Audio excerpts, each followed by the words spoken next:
রাসূলুল্লাহ সাল্লাল্লাহু আলাইহি ওয়াসাল্লাম ওমরকে চেয়ে নিয়েছিলেন আল্লাহর কাছে। কেন? এটা বলেন নাই আল্লাহ ওমরকে হেদায়েত দাও, এটা বলেন নাই আল্লাহ ওমরকে মুমিন বানাও। রাসূল বলেছিলেন আল্লাহুম্মা আইজ্জাল ইসলাম বিহাব্বি হাদাইনির রাজুলাইনি ইলাইক।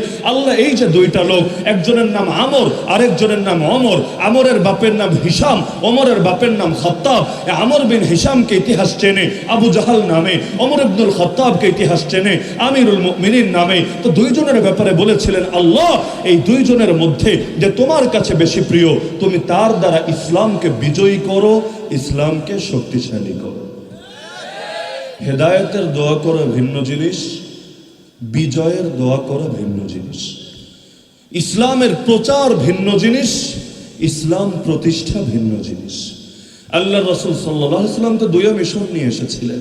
তিনি নবী, নবী মানে সংবাদদাতা, যিনি আল্লাহর পক্ষ থেকে গায়েবের সংবাদ পেয়ে আল্লাহর বান্দাদের নিকট পৌঁছান, তাকেই বলে নবী। রাসূল মানে বার্তাবাহক, যিনি আল্লাহর পক্ষ থেকে বার্তা নেন, জাতির উদ্দেশ্যে বার্তা দেন। তো দাওয়াত তো দিতেই হবে, এটা তো নবী আর রাসূল এই নামেরই দাবি, নামেরই অংশ।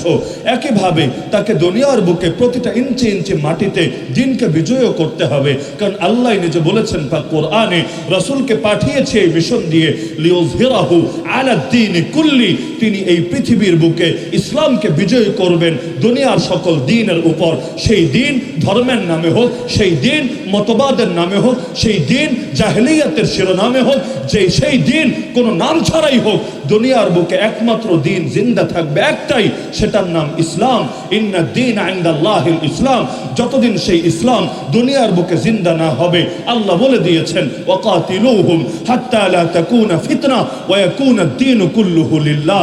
যতদিন না দ্বীন একমাত্র আল্লাহর হবে, আর যতদিন না পৃথিবী থেকে কুফর শিরক আর জাহেলিয়াতের ফিতনা নির্মূল হবে, ততদিন চুপ করে বসে থাকার সুযোগ নাই, ততদিন তোমাকে লড়াই চালিয়েই যেতে হবে। তো আল্লাহ রাসূল সাল্লাল্লাহু আলাইহি ওয়াসাল্লাম যেহেতু এসেছেনই দিনকে বিজয় করতে, এ পথে তার সঙ্গী দরকার, এ পথে তার সহযোগিতা দরকার।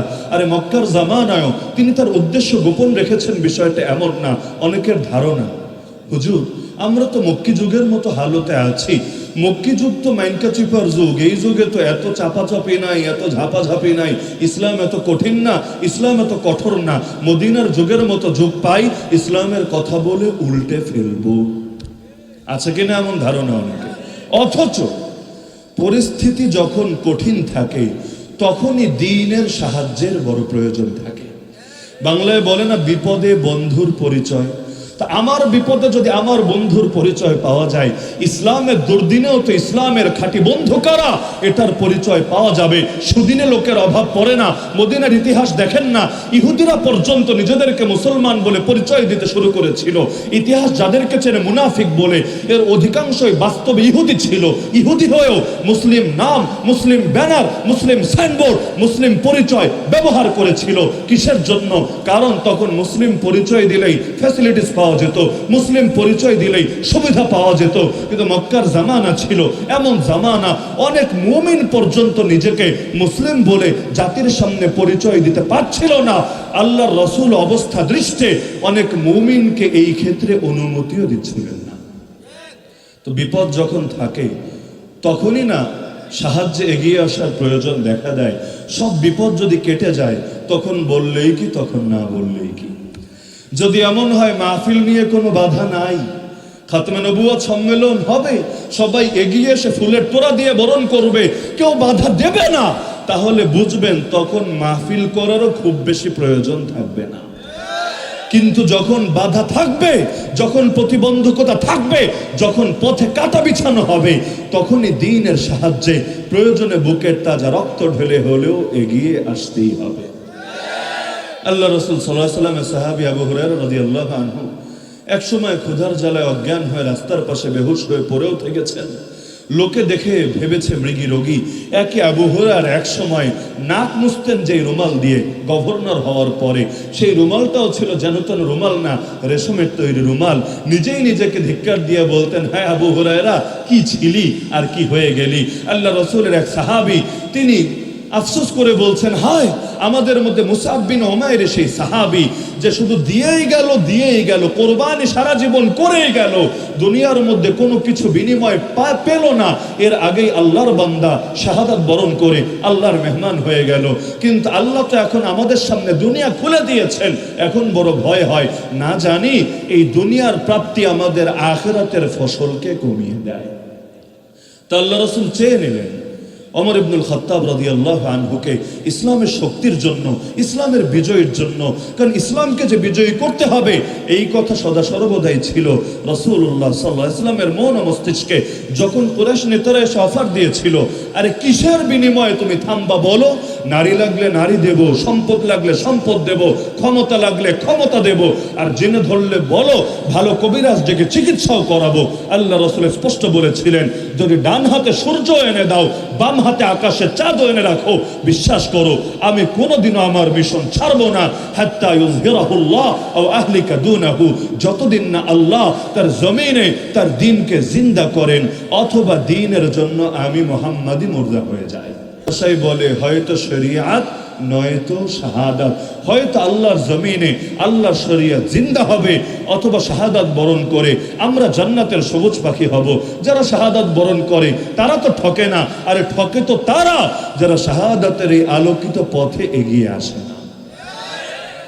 আমরা তো আফসোস করি তাদেরকে নিয়ে যারা মরে যাচ্ছে, প্যালেস্টাইনের বুকে যারা শহীদ হচ্ছে তাদের নিয়ে বড় আফসোস, কিন্তু বাস্তবতা হলো আফসোস তো নিজেদেরকে নিয়ে করা উচিত। তারা তো আল্লাহর কাছে আল্লাহর দেওয়া জান বিক্রি করে দিচ্ছে, বিনিময়ে জান্নাত পেয়ে যাচ্ছে, কিন্তু আমাদের কাঁধে দায়িত্বের বড় বোঝা চাপিয়ে দিয়ে যাচ্ছে। হয়তোবা আমাদের নামগুলো মুনাফিকদের লিস্টে উঠে যাচ্ছে, আরে আফসোস তো নিজেদের নিয়ে করা উচিত ছিল। আরে এমন এক জামানা ছিল যাকে বলা হতো উম্মতের সবচাইতে বড় জালেম, সে হাজ্জাজ বিন ইউসুফও এক নারীর চিঠি পেয়ে রাজা দাহিরের মোকাবেলা করার জন্য সেই শাম থেকে হিন্দুস্তানে তিনবার বাহিনী পাঠিয়ে দিত। আর এমন এক জামানায় এসে উপনীত হয়েছি 23 লাখ মুসলমানের সাহায্যে 180 কোটি মুসলমান এগিয়ে আসার সাহস করে না, নিজে তো এগিয়ে আসেই না, যারা এগিয়ে আসে তাদের সমালোচনারও কোনো কমতি করে না। উল্টো সব দোষ হয় তাদের যারা দাঁড়ায় মাজলুমের পাশে। কেন ইরান দাঁড়ালো প্যালেস্টাইনের পাশে, কেন হিজবুল্লাহ দাঁড়ালো প্যালেস্টাইনের পাশে, কেন হুতি সাপোর্ট দিচ্ছে হামাসকে? তার মানে হয়তো তাদের ইমানে সমস্যা আছে, না হলে শিয়ারা কেন তাদের পাশে দাঁড়াবে? অথচ প্রশ্ন তো হওয়া দরকার ছিল, সুন্নি হয়ে আমি কেন দাঁড়াচ্ছি না, সুন্নি হয়ে আরব বিশ্ব কেন দাঁড়াচ্ছে না, সুন্নি হয়ে দুনিয়ার 57টা মুসলিম কান্ট্রি কেন দাঁড়াচ্ছে না, সুন্নি হয়ে পারমাণবিক শক্তির অধিকারী যে সমস্ত নামধারী মুসলিম দেশ তারা কেন নিজেদেরকে উৎসর্গ করে দিচ্ছে? উল্টো এখন আকীদা বয়ান হয়, ইহুদিদের নাকি শিরিক নাই, ইহুদিরা এখন আর শিরিকে বিশ্বাস করে না, তাই তারা আর যুদ্ধের ময়দানে পরাজিত হয় না, তারা এগিয়ে থাকে, তারা সাহায্য প্রাপ্ত হয়, কারণ তারা তাওহীদে বিশ্বাসী। শিরিক নাই মানেই তো এটা, তারা তাওহীদে বিশ্বাসী। তো একদিকে ইহুদিদের আকীদার পক্ষে সাফাই চলে, সৌদি আরবের গরম গরম পেট্রোডলার খেয়ে, যে তাদের আকীদায় ভেজাল নাই, তারা সহি আকীদার অধিকারী, তাওহীদে বিশ্বাসী। আর আরেকদিকে আমাদের দোষ, কওমি মাদ্রাসায় যারা পড়ে, হানাফি মাযহাব যারা মানে, এরা হলো মুশরিক, এদের তাওহীদ ঠিক নাই, এরা হলো গোমরা, এরা হলো জাহান্নামী ফিরকা। তো যেই জামানায় ইহুদিদের পক্ষে দালালি হয় আর নিজের জাতি ভাইয়ের পক্ষে উল্টো ফতোয়া চলে, সেই জামানায় কেই বা কার সাহায্যে এগিয়ে আসবে? তো আল্লাহ রাসূল সাল্লাল্লাহু আলাইহি ওয়াসাল্লাম তার সময়ের হালতটা তো এমনই ছিল, তারপরও নিজের মিশনকে, নিজের ভিশনকে, নিজের লক্ষ্যকে, নিজের উদ্দেশ্যকে কখনোই গোপন রাখেন নাই। আমার সবচাইতে বড় অবাক লাগে, এই আজ 2023-এর পৃথিবীর দিকেও যদি তাকান, দেখবেন দুনিয়ার কোনো বাতিলপন্থী বাতিল আদর্শের কথা বলতে, বাতিল আদর্শের পক্ষে সাফাই গাইতে দ্বিধা করে না, কারচুপি করে না, লুকোচুরি করে না।